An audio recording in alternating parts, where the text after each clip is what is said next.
Hello, viewers. Welcome back to another edition of the Global Investment Views. Today is the Thanksgiving weekend edition. We're going to talk about a couple of topics, interesting topics, post election topics. It's going to be an interesting one to stick around and listen to some of our views. Before we get into it, our regular disclaimer.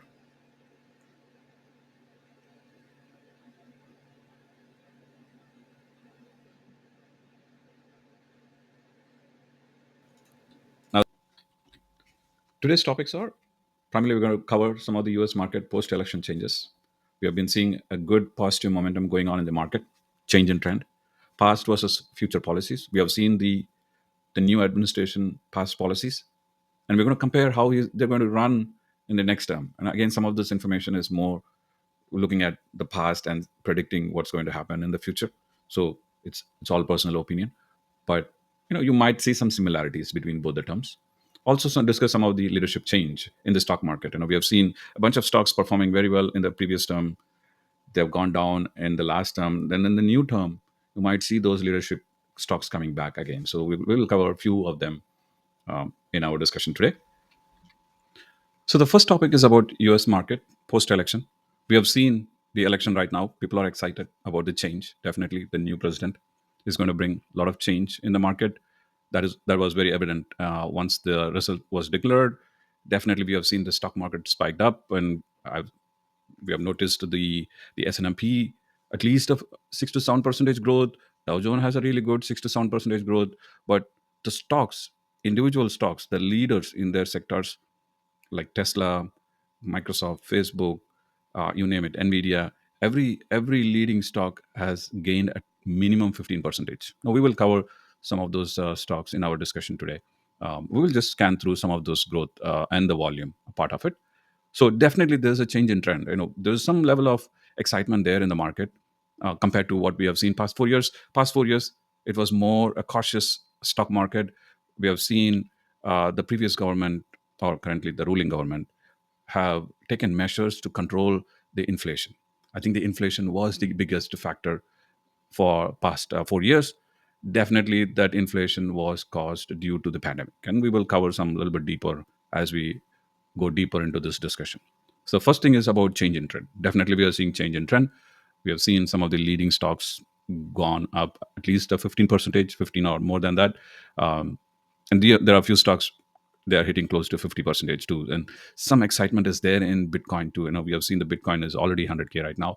And then there are stocks which are Bitcoin AI related. They're also growing in the market. So definitely there's a change in trend. There's some level of excitement is there. So I believe this momentum will continue next early in this next year too, as well as probably in the middle of the year we might see some changes or some corrections if market is not happy with the new government policy. So let's wait and see. So definitely there is a change in trend. The next thing is about past versus future policies. The first thing, past government policy was primarily around inflation, reducing the inflation. That was the key agenda for that government. Definitely, they have achieved their milestone. So if we have seen this, this is a chart about inflation, yearly average inflation report. This I picked it up from the public data. This data is available online, some of the government sites where we can go pull some of the inflation reports and see, compare between years how the inflation has gone up and down. And if you look at this one, definitely we have seen in 2017 till 2020, the first President-elect Trump term, the inflation was under control. It was between 2 to 1.2, which is actually very good way they have been controlling it. And then pandemic happened. Obviously, we lost all the goods, supply, everything in that 2020, which was a big hit at that particular time. But later, when the services came back online, we started seeing the demand surge. Definitely, there was a high demand for goods and services that bumped up the prices. Especially why it bumped up the prices, there was a supply chain demand. It was broken. People couldn't supply, or companies couldn't supply their products to the consumers. Supply chain was completely broken. because of less people in the basically resources. They don't have resources to transport some of these goods and services to the consumers. That actually pumped up even more demand as well as the price. That actually made the inflation to go up. If you have seen it, 2021 was one of the golden year for us, both for the stock market as well as for the industry, because you are charging consumers higher price for their products, for your services as well as for products. So that actually bumped up the inflation, and we were dealing with 8% average 8% inflation in 2022, and that was sustained in 2023 as well as in 2024. But past 6 to 7 months, past government or the current government was doing their best to bring it down. I think they've achieved their milestone. Um, but as a consumer, do I see this inflation has come down? Definitely, I have not seen it in all the services which I'm using right now. I have not seen that inflation has gone down. This is personal opinion that as a consumer, I'm not seen, even though the inflation number shows us 2.99 for this year average. We have not calculated the inflation for December month yet. This is a public data till November. So the inflation has gone down to 2.99, but I personally as a consumer not seen that the prices have gone down in the market right now. If I go buy some groceries or avail some services in the market or in the stores, those prices are still the same. I don't see those prices have come down. But again, it's my personal opinion. It could differ based on the individual, what their services they use, products they buy, um, in the market. So I will leave it to you guys to judge where we are with the inflation standpoint. But at least from the number standpoint, the previous government achieved their milestone by bringing down the inflation numbers to less than 3. Okay, probably it will stick around between 2 to 3. That's kind of the goal they have been setting it up. I think they have set up for before the term, and I think they have achieved that number. But we have to see how the services and the prices for services and goods are going to change in the new government. So let's wait and see. Uh, so that's on the inflation report. Some of the data are publicly available. This data is publicly available from the government side. So this has been pulled, and I've been regularly monitoring some of the inflation reports, and I pulled that data for this presentation. So looking, another interesting fact here is that the Democrats played very well to control the inflation, as well as they avoided the recession and other negative trends in the economy. If you think about what if conditions, what if President Trump was elected again in 2021? What would have been his policy to control the inflation? Was inflation was a big factor or concern in his government? We don't know. We have not seen in his term. So it was fortunate that it has favored Republicans to some extent, and some of the hardest tasks of controlling the economy was handed over to the Democrats in 2021, which eventually backfired and they lost the election. But what if cases are interesting to analyze too, to look at a little bit deeper and see what would have been a Republican policy to control the inflation. Maybe we have to go back in the history to look at it. Maybe that's for another topic for another day discussion. So let's cover that later. But for now, I think the new government has taken. They're going to come up with new set of policies. Let's go a little bit deeper into what those policies could be.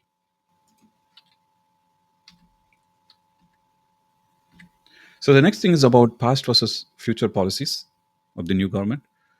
We have seen in the past, in the previous Trump's term, his policies were very favorable for goods and services which are made here in the US, in states, compared to some of the imported goods and services from outside. Deregulation, which was one of the key agenda in his last term, and definitely will come back again, which could favor some of the financial sectors, especially banks. We'll see a lot of deregulations there. Some of these banks could change their policies, their profit margins, some of their programs, aggressive programs will come back, and which could benefit these banks to earn more end of the year.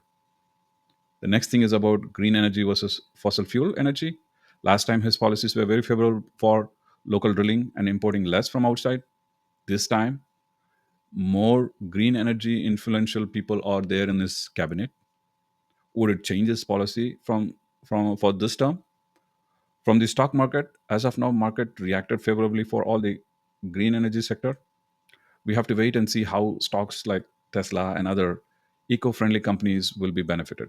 Some of these policies will come down once he takes over the ruling. The next thing is about high tariff. Tariff is something we have seen it previously. Again, it goes back to some of those goods and services. Imported goods will have high tariff. Now, especially, it will impact the emerging market countries like China and other Asian market. Would that increase the cost of the product? Definitely, I would say yes. That some of these companies are going to pass on all these tariffs to their consumers. So we should see increase in the goods and service cost. I think those are some of the past versus future policies. Again, so we will see some similarities between both the terms, but there are some excitement here with the new members in the cabinet. They could bring in another viewpoint to his governance. So we have to wait and see.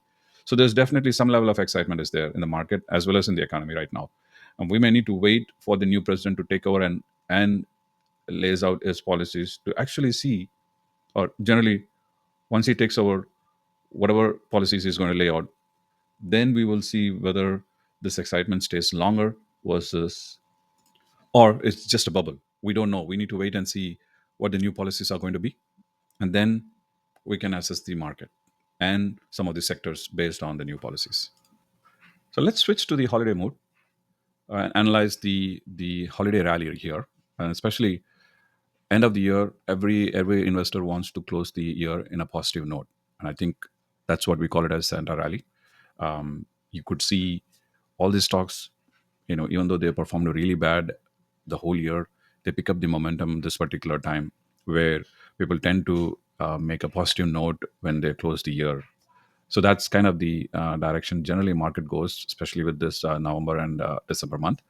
And with add on to this, the new excitement is about the new president who got elected after the election. So that excitement also added up to some of these rallies. Okay, let's switch to our chart now.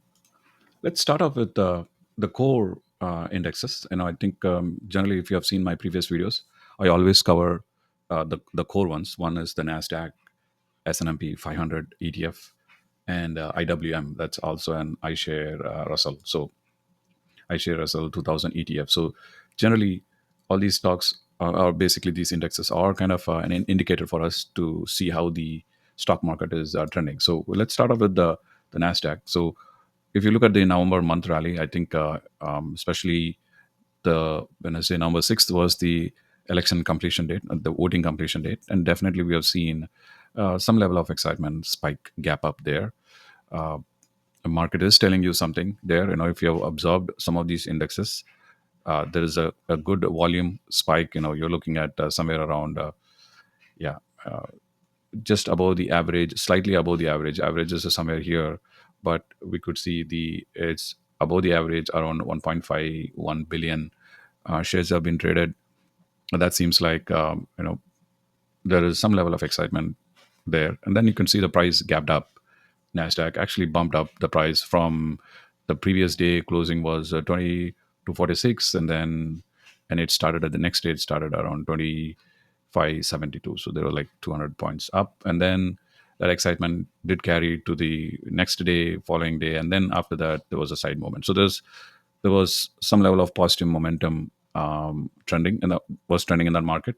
November time, there was a slight dip. It came back to the reality. After that, it picked it up. The 50 days moving average was an indicator. So it's just touched, sorry, 20 days moving average. It just touched the 20 days moving average, and then again the positive trend went up. So the Nasdaq has performed very well since the election results were declared.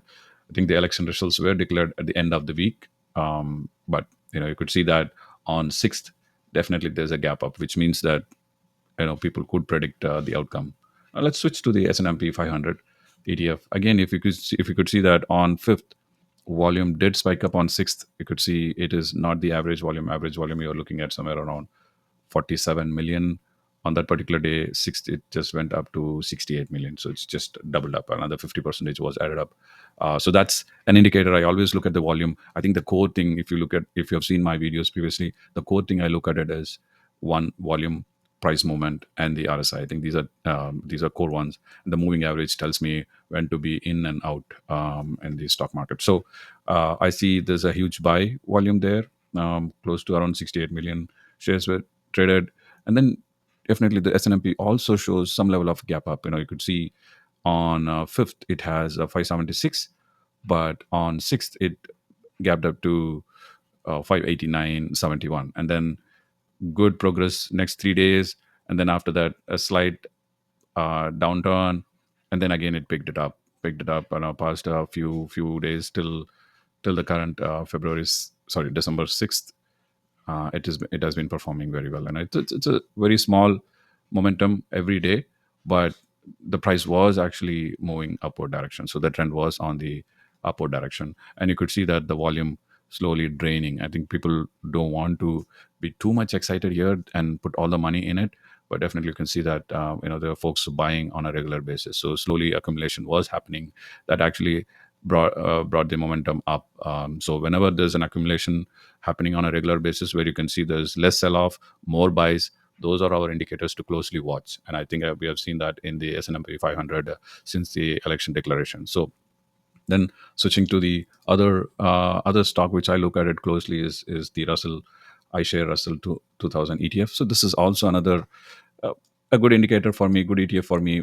Some of these ETFs have pretty much a similar holdings. You could see all the leaders part of these ETFs. Microsoft, Tesla, Apple, Google, you name it. All these leaders currently in the market, they are part of these ETFs. So you could see a similar trend here. I share. See why I see multiple in ETFs, or is just to confirm whether the trend is in the right direction. So and it's a confirmed trend. So you could see on that particular day, there's a huge volume here. You're looking at 75 million shares have been traded for in IWM, and that confirms that there is some level of excitement here. So if you have seen Nasdaq, S&P 500, and IWM, you could see on that particular day, November 6th, there was a good gap up, which means the price went up. And it is before the results getting declared. I think the market was telling you something. It is telling you some level of excitement is coming up. It could, they could probably they would have predicted what's going to be the results, right? The election results. So that may be one of the reason why it gapped up, but we don't know all the internal details behind the scenes, right? So we're looking at the volume price movement, we could understand that there's definitely an excitement there. We have not seen that excitement till November 5th. It's been very conservative moment in the market, but suddenly we saw a spike in the volume and a price spike in the positive direction that actually signals some kind of change coming up. It could be in the market change, or it could be on the governance change, political change, you name it. It could be anything which could drive this prices going up. So that's what I see right now here in the IWM2. So it was spiked up a couple of days, a positive momentum. After that, there was a slow downtrend. Here the downtrend was a little bit heavy, in the sense the price was went down slightly back to the mean kind of mean reversal, we call it as that. Whenever there's a gap up happens, the starting price of the previous day, as well as the new price next day, between this, you kind of divide these two prices, the mean, get to the mean. So that's the point where you could say that the price will come down to the mean and then goes up, and kind of mean reversal pattern. This is very common pattern. Now whenever a gap up happens, I always look for whether it touches that mean, anything closer to mean, fluctuating there, and then back again, pulling back the positive trend. I look at it as an indicator that the market is again reversing back into the positive direction or in an upward trend. So it's the same pattern happened here. It gapped up, and then when it is coming back, it came all the way to the mean, and then from there the price momentum again picked it up. And you could see the same momentum on the S&P also. So you could see the price gap up here, and the mean here somewhere in this 582. It touched a 582, 83, 45, and then it picked up the rally again. So that is a very common pattern. If you have seen some of the technical indicators, you have learned some of the technical indicators, this is a very, very common one. Especially when you see a gap up, wait till it hits the mean. When it hits the mean and a reversal happens, you could put money back into the stock. That's a very common pattern. So look for those kind of trends, patterns, where you can go confidently invest your money. So those are three things which we have seen: Nasdaq, S&P 500 ETF, and IWF ETF. But this is one level of trend.